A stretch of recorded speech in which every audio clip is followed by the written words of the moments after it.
Maintenant, je place à notre frère Benjamin. Merci.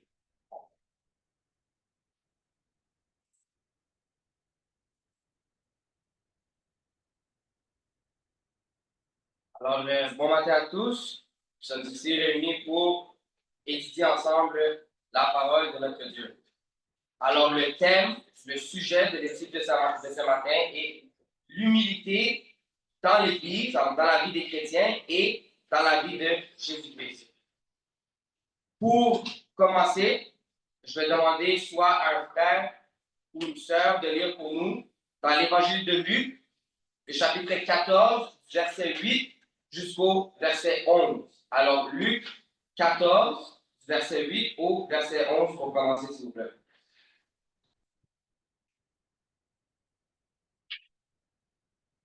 Donc, tu seras invité par quelqu'un, je ne te mets pas en la première place. Je peux finir parmi les invités, une personne qui considérable pour toi. Et que celui qui vous a invité, l'un et l'autre, je viens de dire, c'est ta place à cette personne-là. Nous avons la honte d'aller occuper la dernière place. Mais lorsque tu seras invité, va te mettre à la dernière place, afin que dans celui qui t'a invité viendra et te dise, mon ami, monte plus haut. Alors cela te fera honneur. Je pense tous ceux qui seront à table avec toi. Car ton salaire sera abaissé, ton salaire sera élevé. Merci. Alors, nous voyons ici que Jésus, à travers un exemple lié à des noces, il nous enseigne que nous devons pratiquer l'humilité et que si nous voulons nous élever, on sera abaissé. Et un exemple biblique que nous avons de quelqu'un qui s'est fait abaisser car il s'est lui-même élevé est l'exemple du roi Nebuchadnezzar dans Daniel chapitre 4. Alors, si vous lisez Daniel chapitre 4, vous allez voir que le roi Nebuchadnezzar, il a fait un rêve. Et Daniel, il est appelé devant le roi pour lui donner l'interprétation correcte de ce rêve. Et nous allons lire cette interprétation qui se retrouve dans Daniel chapitre 4, du verset 24 au verset 27. Alors, si quelqu'un pourrait lire pour nous dans Daniel, 4e chapitre, le verset 24 jusqu'au verset 27, s'il vous plaît.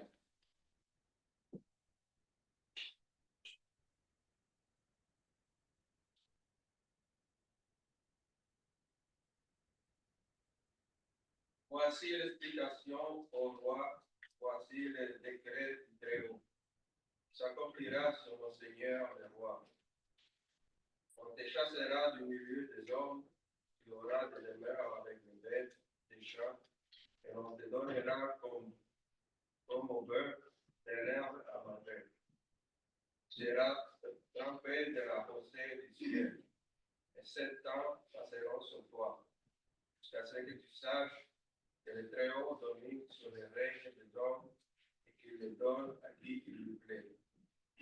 L'ordre de dresser le tronc où se trouvent les racines de l'arbre signifie que ton royaume restera quand tu reconnaîtras que celui qui domine est dans les cieux. C'est pourquoi, mon roi, puisse mon conseil te plaire. Mets un terme à tes péchés en pratiquant la justice et l'iniquité, en usant de compassion envers les malheureux, et ton bonheur va se prolonger. Merci, Frère Carlos. Maintenant, je demande à un autre frère ou une sœur de lire pour nous l'accomplissement de ce rêve qui se retrouve au verset 28 jusqu'à la fin du chapitre. Alors, Daniel chapitre 4, le verset 28 jusqu'au verset 37, qui est le dernier verset, s'il vous plaît. Ces choses ne sont pas accomplies que le roi Nebuchadnezzar. Au bout de 12 mois, se trouvait dans le palais à Babylone. Le roi prit la parole et dit: suis pas seul là-dedans.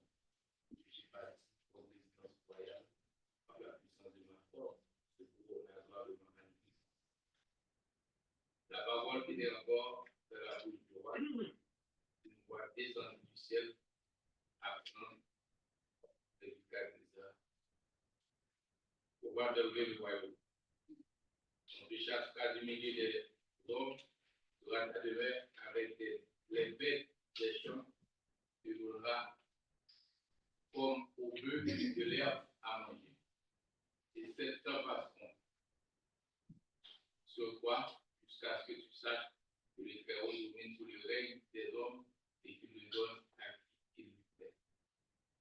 Au même instant, la parole s'accomplit sur Nebuchadnezzar. Chassé du milieu des hommes, manger de l'herbe comme les bœufs, son corps est trempé de la rosée du ciel, jusqu'à ce que ses cheveux poussent comme les plumes des aigles et ses ongles comme ceux des oiseaux. Après le temps marqué, moi, Nebuchadnezzar, je levai les yeux vers le ciel et la raison me revint. J'ai béni le Très-Haut, j'ai loué et glorifié celui qui vit éternellement, celui dont la domination est une domination éternelle et dont le règne subsiste de génération en génération. Les habitants de la terre ne sont pas à ses yeux que n'ayant agi comme il le fait avec l'armée des cieux et avec les habitants de la terre. Il n'y a personne qui résiste à sa main et qui lui dise que fais-tu. En ce temps, la raison me révèle. La gloire de mon royaume, ma magnificence et ma splendeur me furent rendues. Mes conseillers et mes grands me recommandèrent, je fus rétabli dans mon royaume. Et ma puissance ne fit que sa gloire. Maintenant, moi, Nebuchadnezzar, je loue, j'exalte et je glorifie le roi des cieux. Donc, toutes les œuvres sont vraies et les rois justes, et qui peut abaisser ceux qui marchent avec ordre. Merci, mon collègue. Alors, le roi Nebuchadnezzar, il savait élever par-dessus Dieu. Et il pensait que c'était lui, en réalité, qui dominait sur les hommes. Alors, Dieu a dit, je vais t'humilier. Et tu vas aller vivre avec les bêtes des champs et tu mangeras de l'herbe comme les bêtes des champs. Et Dieu dit que cela continuera jusqu'à ce qu'ils reconnaissent qu'en réalité, celui qui règne, ce n'est pas lui, mais que celui qui règne, c'est le Dieu tout-puissant et souverain qui existe depuis l'éternité et qui peut faire ce qu'il veut, quand il veut. Tandis que tous les hommes, nous ne sommes même pas capables d'ajouter même une coudée à la durée de notre vie si on voudrait. Matthieu chapitre 6, verset 27. Nous avons aussi le psaume 115 au verset 3 qui dit « Notre Dieu est au ciel, il fait tout ce qu'il veut. » Je demande maintenant à un frère de lire pour nous le psaume 135 du verset 6 jusqu'au verset 13.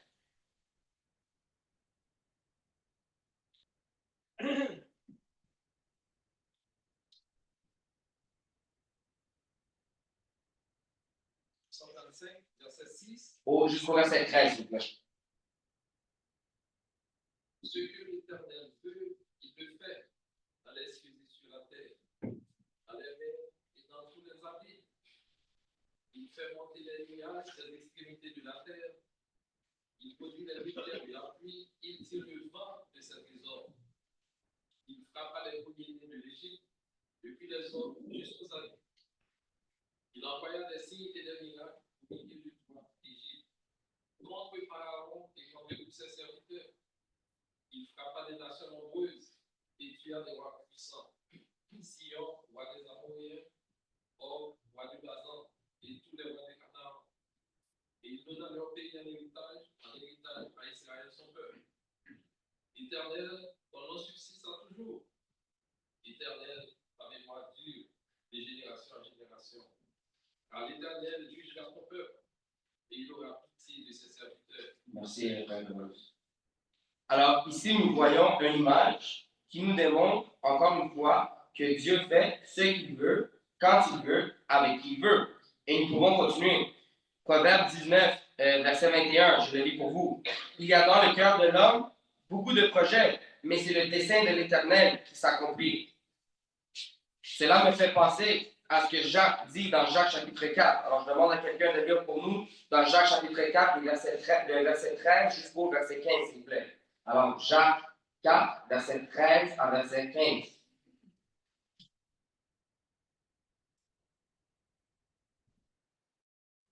Dit aujourd'hui ou demain, nous dirons dans telle ville, nous dépasserons une année, nous fabriquerons et nous gagnerons. Vous ne savez pas ce qui arrivera demain, car qu'est-ce que votre vie?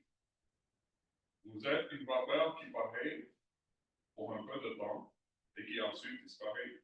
Vous devriez dire au contraire, si Dieu le veut, nous vivrons et nous ferons ceci ou cela. Merci, frère Emmanuel. Alors, souvent, nous faisons des plans et tout d'un coup, il y a quelque chose qui arrive et le plan doit être cancellé. Quand cela arrive, Dieu est en train de te donner une leçon. Il est en train de te démontrer que ce n'est pas toi qui as la décision finale, mais c'est lui. Et nous l'avons tous vécu pendant ça fait une couple d'années pendant la pandémie. Nous avons dû canceller des voyages, il n'y avait plus d'école, il y a des personnes qui ne pouvaient même plus aller travailler. Alors nous avons tous vécu cela, on a un plan et après ça, tout d'un coup, le plan est annulé. Alors quand cela arrive, c'est Dieu qui nous démontre que réellement nous sommes rien. Et à la fin, c'est Dieu qui a la décision finale. Et que sans lui, rien ne peut arriver. C'est pour cela que nous devons toujours remercier Dieu pour toutes les bonnes choses qui arrivent. Parce que des fois, nous pensons que c'est grâce à nos efforts. Mais nous pouvons mettre beaucoup d'efforts pour arriver à un but. Mais si Dieu ne veut pas que nous arrivions à ce but, nous n'arriverons jamais. Alors c'est pour cela qu'il faut toujours remercier Dieu pour toutes les bonnes choses qui nous arrivent et les mauvaises aussi. Et le verset que nous avons vu au début de l'étude ce matin nous disait que ceux qui s'élèvent seront abaissés. Et nous venons de voir un exemple de cela dans Daniel chapitre 4. Mais Luc 14, nous avons lu au début, nous dit aussi que ceux qui s'abaissent seront élevés. Nous allons regarder ensemble ce matin quelques exemples de personnes qui se sont abaissées, ou en d'autres mots, ont démontré de l'humilité. Et ensuite, pour finir, nous allons voir l'exemple ultime de c'est quoi s'abaisser. Et cet exemple se retrouve dans la vie de nul autre que notre Seigneur et Sauveur Jésus-Christ. Alors, ensemble, nous allons aller à Actes, chapitre 20. Et je demande à quelqu'un de lire pour nous les versets 17 à 21. Alors, Actes, chapitre 20, versets 17 à 21.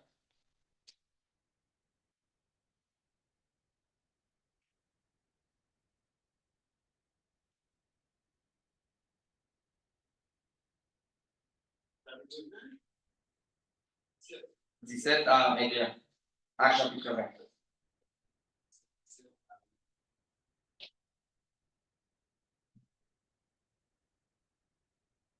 Cependant, des milliers pour un voyage chercher à Éphèse les anciens de l'Église.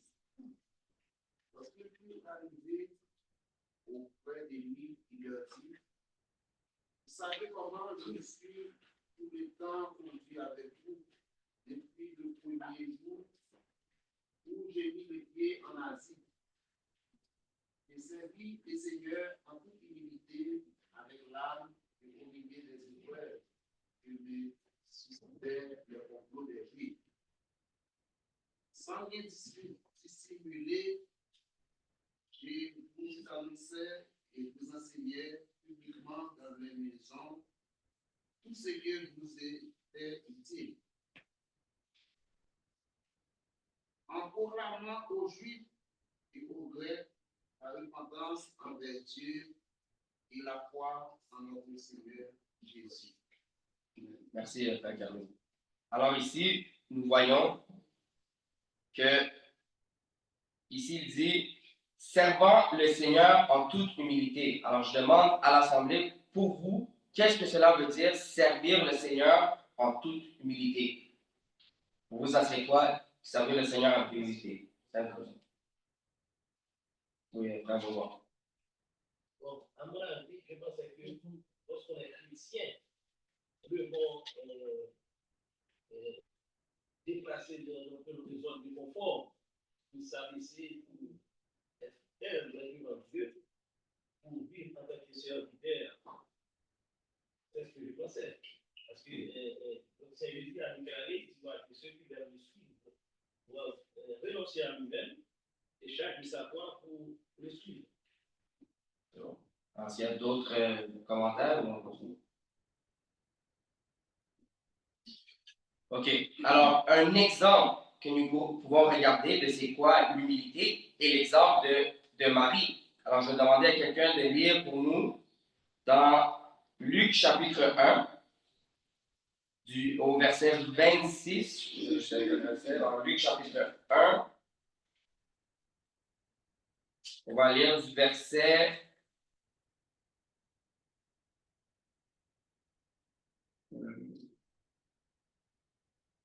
26 jusqu'au verset 38, s'il vous plaît. Au sens Moi, l'ange Gabriel fut envoyé par Dieu dans une ville de Galilée, appelée Nazareth, auprès d'une vierge fiancée à un homme de la maison de David nommé Joseph. Le nom de la vierge était Marie. L'ange entra chez elle et dit, et de sa roi à qui tu as fait grâce a été faite au Seigneur, le Seigneur est avec toi. Couplée par cette parole, Marie se demandait ce que pouvait signifier une telle salutation. L'ange lui dit, ne crains point, Marie, car tu as trouvé grâce devant Dieu. Et voici, tu deviendras enceinte et tu enfanteras un fils, et tu lui donneras le nom de Jésus. Il sera grand et sera appelé fils du Très-Haut, et le Seigneur Dieu lui donnera le trône de David, son père. Il régnera sur la maison de Jacob éternellement, et son règne n'aura point de fin. Marie dit à l'ange, comment cela se fera-t-il, puisque je ne connais point d'homme? L'ange lui répondit, le Saint-Esprit viendra sur toi, et la puissance du Très-Haut te couvrira de son ombre.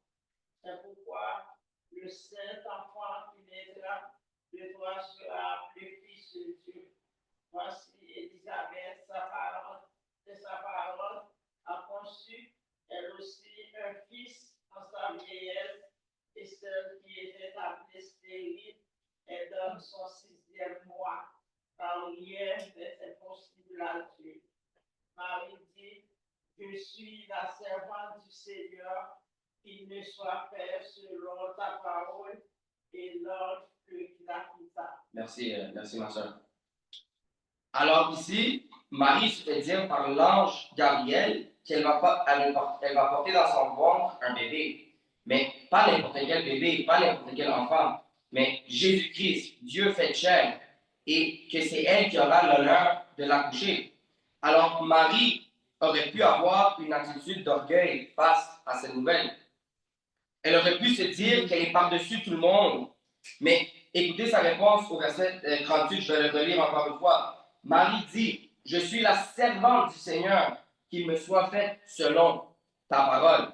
Alors voilà, pour nos amis catholiques qui pensent que nous pouvons prier à Marie et que Marie a certains pouvoirs que d'autres personnes n'ont pas, Marie elle-même reconnaît ici qu'elle est simplement une servante du Seigneur et que c'est par grâce qu'elle a été choisie pour porter dans son ventre le roi des rois. Nous le voyons ici dans le texte au verset 30, quand ça dit, l'ange lui dit, ne crains rien Marie, car tu as trouvé grâce devant Dieu. Alors Marie n'avait pas quelque chose de plus spécial que les autres femmes. C'était simplement une grâce qu'elle a reçue. Et elle-même le reconnaît quand elle dit, je suis la servante du Seigneur, qu'il me soit fait selon ta parole. Maintenant, nous allons regarder ce que l'apôtre Paul nous dit par rapport à s'élever soi-même. Je vais demander à quelqu'un de lire pour nous dans 2 Corinthiens, le chapitre 12, du verset 1 jusqu'au verset 10.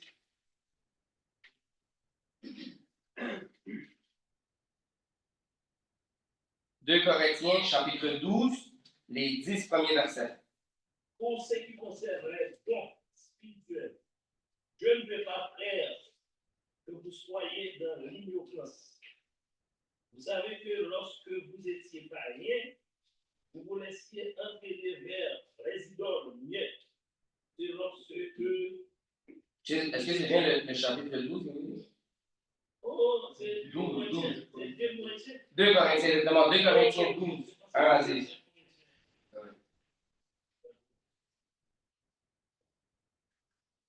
Il faut te glorifier, cela n'est pas bon. J'en viendrai néanmoins à des visions et à des révélations du Seigneur. Je connais un homme en Christ qui fut, il y a 14 ans, ravi jusqu'au 3e ciel. Si ce fut dans son corps, je ne sais si ce fut hors de son corps. Je ne sais, Dieu le sait. Et je sais ce que cet homme, si se fit dans son corps ou sans son corps, je ne sais, Dieu le sait. Fut élevé dans le paradis et qu'il entendit des paroles ineffables. Il ne n'est pas permis à un homme d'exprimer. Je glorifierai de tel homme, mais de moi-même. Je ne me glorifierai pas, sinon des infirmités. Si je voulais me glorifier, je ne serais pas insensé, car je dirais la vérité, mais je m'en abstiens, afin que personne n'ait à mon sujet une opinion supérieure à ce qu'il voit en moi ou à ce qu'il entend de moi. Et pour que je ne sois pas empli d'orgueil à cause de l'excellence de sa révélation, il m'a été mis une charge dans la chair, un ange de Satan pour me souffleter et m'empêcher de m'enorgueillir. C'est lui 3 fois. J'ai prié le Seigneur de l'éloigner de moi. Et il m'a dit, ma grâce te suffit. Car ma puissance s'accomplit dans la faiblesse. Je me glorifierai donc bien plus volontiers de mes faiblesses, afin que la puissance de Christ repose sur moi. C'est pourquoi je me plains dans les faiblesses, dans les outrages, dans les calamités, dans les persécutions, dans les détresses, pour Christ.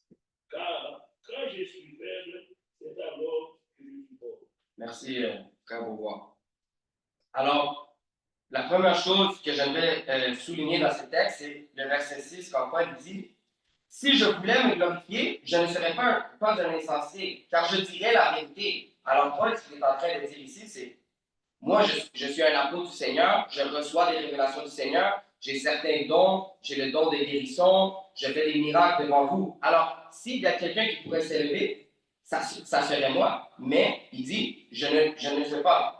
Alors, avec combien plus de raisons nous ne devrions pas le faire?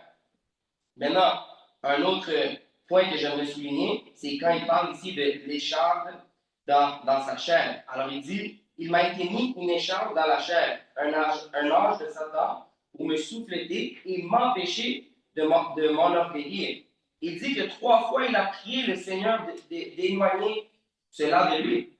Et le Seigneur, il lui a dit, ma grâce te suffit. Alors, 3 fois, il demande au Seigneur d'enlever cette écharpe, et la réponse du Seigneur est toujours pareille, non. Pourquoi? La réponse est au verset 9, quand il dit, car ma puissance s'accomplit dans ta faiblesse. Alors, ce que je comprends de ce texte, c'est que si nous essayons de toujours nous élever et démontrer au monde que nous sommes parfaits et que nous n'avons aucun problème, alors Dieu ne va pas pouvoir démontrer sa puissance en nous, car sa puissance se démontre dans nos faiblesses. Écoutez le reste du verset 9. Je me glorifierai donc bien plus volontiers de mes faiblesses, afin que la puissance de Christ repose sur moi. C'est pourquoi je me plais dans les faiblesses, dans les outrages, dans les calamités, dans les persécutions, dans les détresses pour Christ. car quand je suis faible, c'est alors que je suis fort. Alors, quand le monde, il voit nos faiblesses, il voit les affaires qui nous manquent, mais il voit qu'en Christ, nous sommes forts, c'est à ce moment-là qu'il puisse voir la puissance de Dieu. Mais si nous essayons toujours de nous élever et démontrer au monde que nous-mêmes, nous sommes puissants, alors, comme le texte explique ici, alors Dieu ne va pas pouvoir démontrer sa puissance. Maintenant, je demande à un frère de lire pour nous le verset 11 jusqu'au verset 17. Il était insensé, vous m'y avez contraint. C'est par vous que je devais être recommandé, car je n'ai été inférieur aux rien aux apôtres par excellence, quoique je ne sois rien. Les preuves de mon apostolat ont éclaté au milieu de vous par une patience à toute épreuve, par des signes, des prodiges et des miracles. En quoi avez-vous été traités, moins favorablement que les autres églises? Sinon, ce que je ne vous ai point été à charge. Pardonnez-moi ce tort. Voici, pour la troisième fois, je suis prêt à aller chez vous, et je ne vous serai point à charge, car ce ne sont vos biens que je cherche, c'est vous-même. Ce n'est pas en effet aux enfants à amasser pour leurs parents, mais aux parents pour leurs enfants. Pour moi, je dépenserai très volontiers, et je me dépenserai moi-même au-delà. Dussé-je moi-même et dussé-je en vous aimant davantage, être moins aimé de vous. Soit je ne vous ai point été à charge, mais en homme astucieux, je vous ai pris par ruse. Et je tirerai du profit de vous par quelqu'un de ceux que je vous ai envoyés. J'ai engagé Tite à aller chez vous, et avec lui, j'ai envoyé le frère. Est-ce que Tite a exigé quelque chose de vous? N'avons-nous pas marché dans le même esprit, sur les mêmes traces? Vous vous imaginez depuis longtemps que nous justifions auprès de vous. C'est devant Dieu en Christ que nous parlons. Et tout cela, bien aimé, nous le disons pour votre édification. Car je crains de ne pas vous trouver à mon arrivée tel que je voudrais, et d'être moi-même trouvé par vous tel que vous ne voudriez pas. Je crains de trouver des querelles, de la jalousie, des animosités, des cabales, médisances, des calomnies, de l'orgueil. C'est bon jusqu'à là, c'est bon, merci. Alors, deux points importants. Le premier, il dit qu'il n'est pas inférieur aux autres apôtres. Alors, comme nous l'avons déjà vu dans les versets que nous venons de lire, Paul il dit, regarde, s'il y a quelqu'un qui pourrait se glorifier ici, c'est moi, et je ne le fais pas. Paul, c'est un apôtre qui a été confié pour écrire 70% du Nouveau Testament. Et ça m'amène au deuxième point. Il dit ici qu'il n'a rien chargé à ces personnes ici pour aller leur parler de la parole de Dieu. Alors, si Paul, qui a écrit 70% du Nouveau Testament, il n'a pas chargé ces personnes, il n'a rien demandé pour prêcher la parole, comment ça se fait que dans les dénominations, il y a certains prédicateurs ou prophètes, comme ils aiment dire, ou même apôtres, qui aiment dire, qui vont dans différentes églises et ils demandent une certaine somme d'argent parce qu'ils pensent qu'ils ont, à cause de leur nom, ils ont une certaine importance de plus que les autres. Alors eux, ils disent que s'ils vont aller prêcher dans telle assemblée, il faut qu'ils soient payés le double de telle personne parce qu'ils sont plus importants. Si Paul ne l'a pas fait, alors ça veut dire qu'aucun de nous pouvons le faire. Et d'ailleurs, le Seigneur Jésus n'a non plus pas chargé pour prêcher la parole. Maintenant que nous avons vu un exemple par rapport à Marie, nous avons vu un exemple par rapport à l'apôtre Paul, maintenant nous allons voir l'exemple ultime de c'est quoi s'abaisser. Et cela, nous allons le voir dans la vie de notre Seigneur et Sauveur Jésus-Christ. Alors, lisons ensemble Philippiens chapitre 2, verset 4 jusqu'au verset 11. Philippiens chapitre 2, 4 à 11. Je demande à quelqu'un de lire pour nous.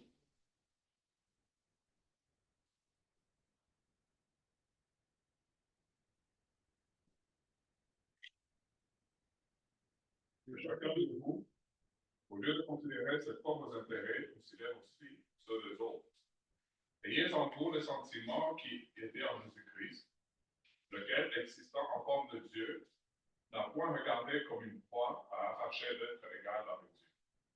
mais s'est dépouillé lui-même en prenant une forme de serviteur, en devenant semblable aux hommes et ayant paru comme un simple homme. Il s'est humilié lui-même, se rendant obéissant jusqu'à la mort, même jusqu'à la mort de la croix. C'est pourquoi aussi Dieu l'a souverainement élevé et lui a donné le nom qui est au-dessus de tout nom, afin qu'au nom de Jésus, tout genou fléchisse dans les cieux, sur la terre et sous la terre, et que toute langue confesse que Jésus-Christ est Seigneur, à la gloire de Dieu le Père. Amen. Merci, mon frère. Alors, Jésus-Christ, lui qui était égal avec Dieu le Père, il s'est fait chair et il est descendu dans ce monde et il a vécu comme un homme et comme un homme humble. Nous savons par les Écritures qu'il n'a pas vécu une vie de luxe ici sur terre. Regardez ce que le prophète Ésaïe dit dans Ésaïe chapitre 53, je vais le lire pour vous, les 3 premiers versets. Qui a cru à ce qui nous était annoncé? Qui a reconnu le bras de l'Éternel? Il s'est élevé devant lui comme une faible plante, comme un rejeton qui sort d'une terre desséchée. Il n'avait ni beauté, ni éclat pour attirer nos regards, et son aspect n'avait rien pour nous plaindre. Alors voilà, le Seigneur Jésus, c'était un homme humble. Ce n'était pas un homme qui vivait une vie de luxe, qui portait des vêtements que seulement les riches pouvaient porter, qui avait la meilleure maison, si, ça. Non, c'était un homme humble, tellement humble que les personnes avaient de la misère à croire que c'était vraiment lui, le Fils de Dieu. Parce que dans ses apparences, ça ne se voyait pas. Alors, lui étant le créateur du monde, Jean chapitre 1, celui qui a créé le monde, il était maintenant dans le monde. Alors lui, il était réellement par-dessus tout le monde, pour de vrai. Mais dans sa manière de vivre, il n'a pas reflété cela. Alors, avec quand même plus de raisons, devons-nous refléter l'humilité dans notre manière de vivre. Et ensuite, il s'est humilié lui-même, se rendant obéissant jusqu'à la mort, même jusqu'à la mort de la croix. Et c'est incroyable de penser que Dieu a tant aimé le monde qu'il s'est fait chair et il est descendu sur terre et il s'est ensuite sacrifié sur une croix qui avait été faite avec un bois qu'il a lui-même créé. Et il a lui-même aussi créé les hommes qui ont terminé par l'assassiner sur la croix ou par terminer son exécution. Et un autre exemple que nous avons de la vie de Jésus et de son humilité, et quand il est justement sur la croix, je demande à quelqu'un de lire pour nous dans Matthieu chapitre 27, du verset 37 jusqu'au verset 34.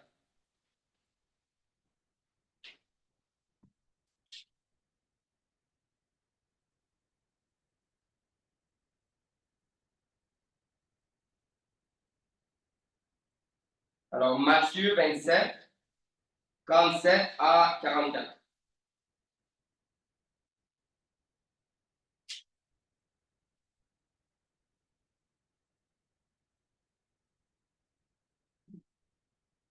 Et 27, 37 à 44. Exactement. Il plaça au-dessus de sa tête une inscription indiquant le motif de sa condamnation.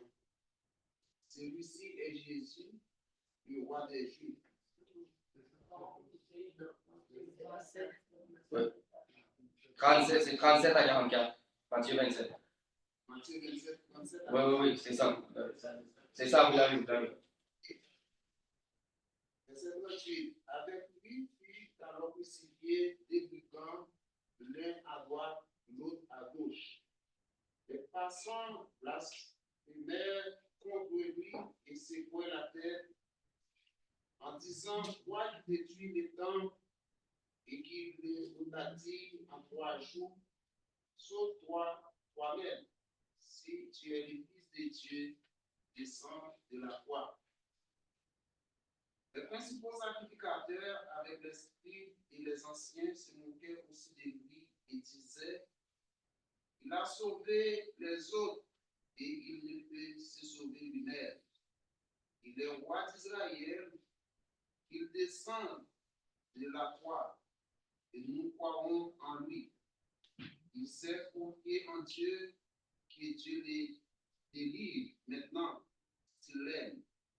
Car il a dit: je suis fils de Dieu. Verset 44. Les brigands crucifiés avec lui l'insultèrent de la même manière. Merci, frère Kevin. Alors, point numéro 1, il est crucifié avec deux brigands, un à sa droite et un à sa gauche. Alors, pour l'œil public, c'est comme si lui, supposément, il est le troisième criminel. Alors, tout le monde qui passe, il voit Jésus, lui, c'est un criminel comme les autres. Ce n'est pas une bonne personne. Et deuxième point, non seulement cela, mais tous ceux qui passent, ils l'insultent et ils se moquent de lui. Alors, c'est une situation très humiliante. Et il aurait pu se sauver, comme les passants lui ont dit de le faire. Écoutez, il était vu comme un criminel quand en réalité, il était complètement innocent. Et le monde se moque de lui car il dit qu'il est le roi des Juifs et qu'il est le Fils de Dieu, alors qu'il est réellement. Même si ça ne paraît pas pour l'œil humain. Alors, si Jésus-Christ, notre exemple, n'aurait pas été rempli d'humilité, il aurait cédé à la tentation de vouloir s'élever dans cette situation. Et s'il aurait fait cela, s'il aurait descendu de la croix, parce que c'était trop humiliant pour lui, il aurait dit, ah, regarde, vous moquez de moi, mais regarde, il aurait pu démontrer sa puissance, il aurait pu les tuer, il avait le pouvoir de les tuer sur place, s'il voulait. Mais il ne l'a pas fait. Mais s'il l'aurait fait, ben, nous n'aurions pas le salut de nos âmes qui se retrouve uniquement en Christ crucifié et ensuite ressuscité au troisième jour. Et je vous exhorte aujourd'hui à suivre cet exemple. Mais cela commence par savoir qui tu es réellement en Christ.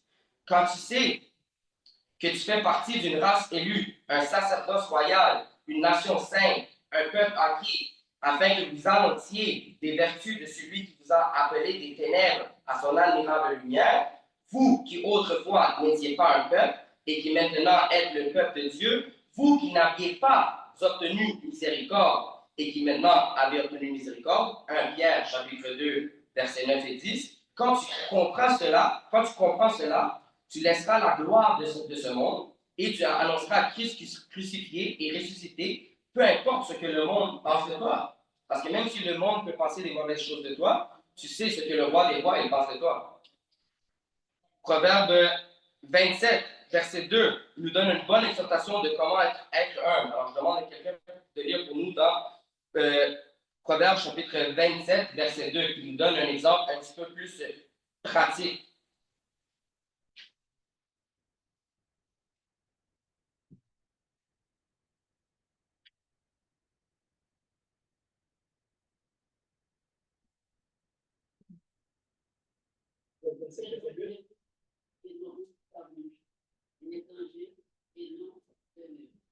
Alors voilà, ici, on nous exhorte à ne pas nous louer nous-mêmes, sinon laisser que les autres nous louent. Alors comme chrétiens, nous devons, un peu comme l'apôtre Paul, il disait, regarde, s'il y a une personne qui pouvait dire des bonnes choses de lui-même, c'était l'apôtre Paul, et il ne l'a pas fait. Il s'est abaissé. Alors avec quand même combien plus de raisons, nous aussi, nous ne devrions pas arriver ici devant l'Assemblée, ou que ce soit quand nous sommes avec nos amis du monde, ou avec nos frères ici, et essayer de juste parler des bonnes choses de nous-mêmes. Mais la parole nous dit ici, laisse que les autres le fassent. Oui, frère Bouvard.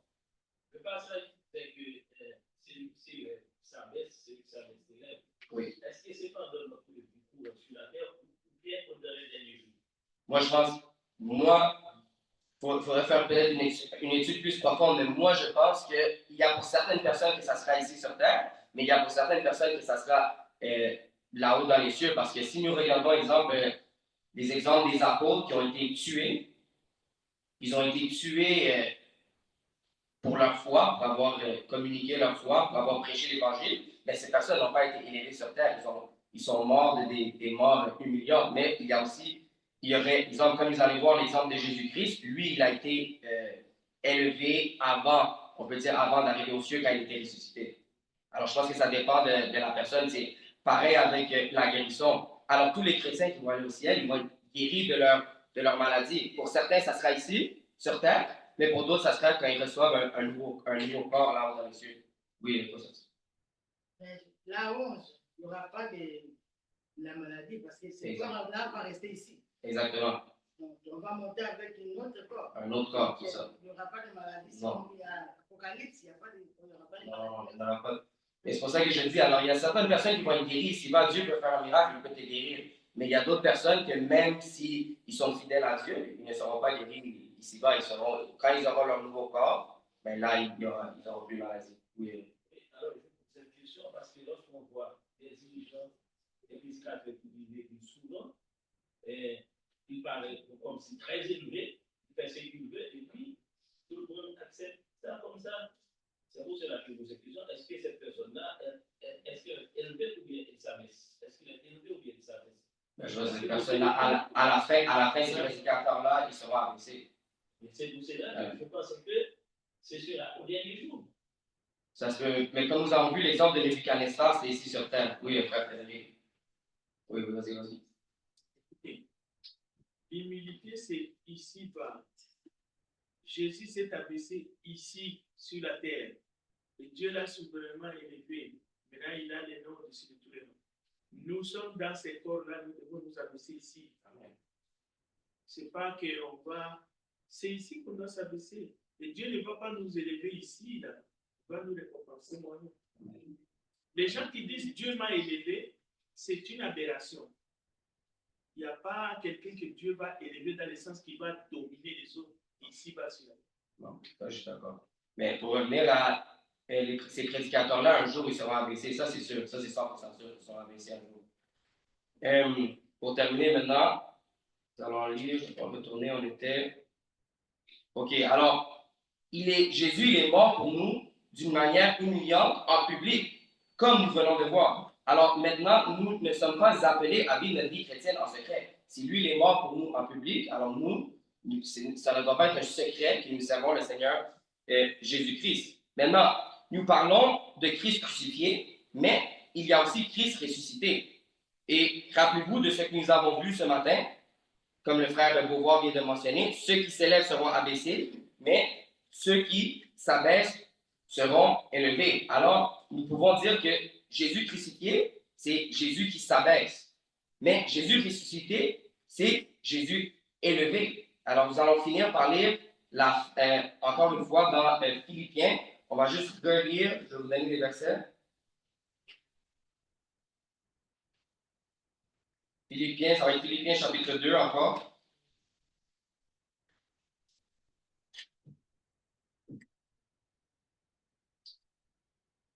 Nous allons lire encore une fois juste les versets, le verset 8 jusqu'au verset 11.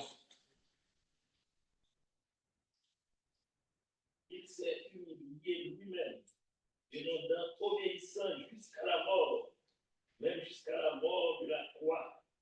C'est pourquoi aussi Dieu l'a souverainement élevé et lui a donné le nom qui est au-dessus de tout nom, afin qu'au nom de Jésus, tous Jésus fléchissent dans les cieux, sur la terre et sous la terre, et que toute la confesse que Jésus-Christ est Seigneur à la gloire de Dieu le Père.